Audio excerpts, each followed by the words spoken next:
Sisimula na ng gobyerno ang pagbabayad sa mga bus driver na kinontrata nito.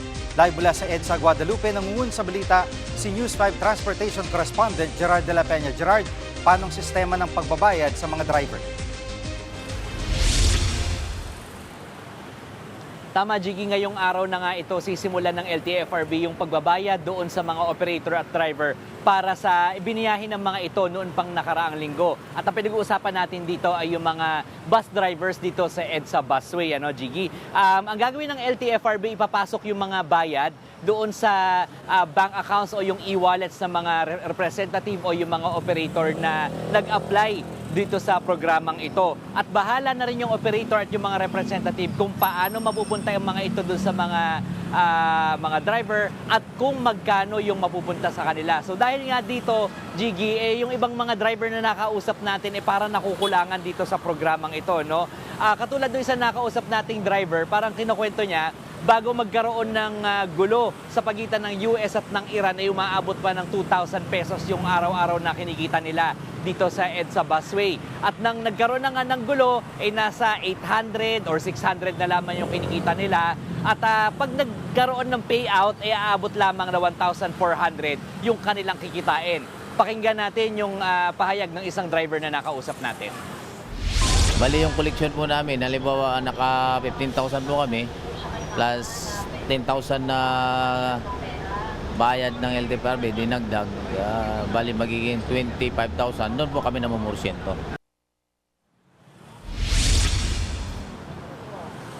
Jiggy, ngayong araw din ito, formal na nagsimula yung pagbiyahe ng mga modern PUV, mga UV Express at mga traditional jeepney dito sa service contracting program. Mahigit 4 na raang units ang babiyahe at alam mo kaninang umaga personal din nagpunta ito si Pangulong Bongbong Marcos doon sa Araneta Busport para personal na tingnan yung itong pagpapatupad nga nitong service contracting program. Jiggy. At Gerard, ayon sa iyong mga sources, ay magkakaroon ba ng rollback sa petrolyo bukas?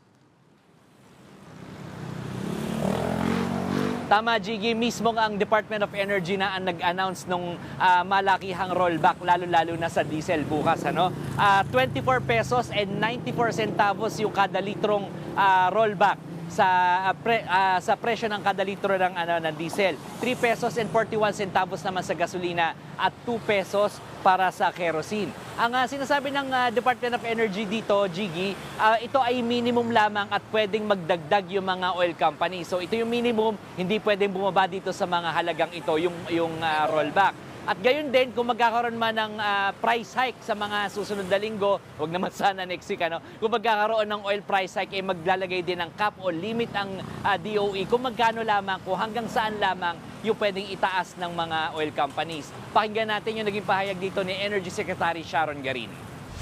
We have decided to put a minimum or a maximum to make sure that what is being charged is what should be charged also.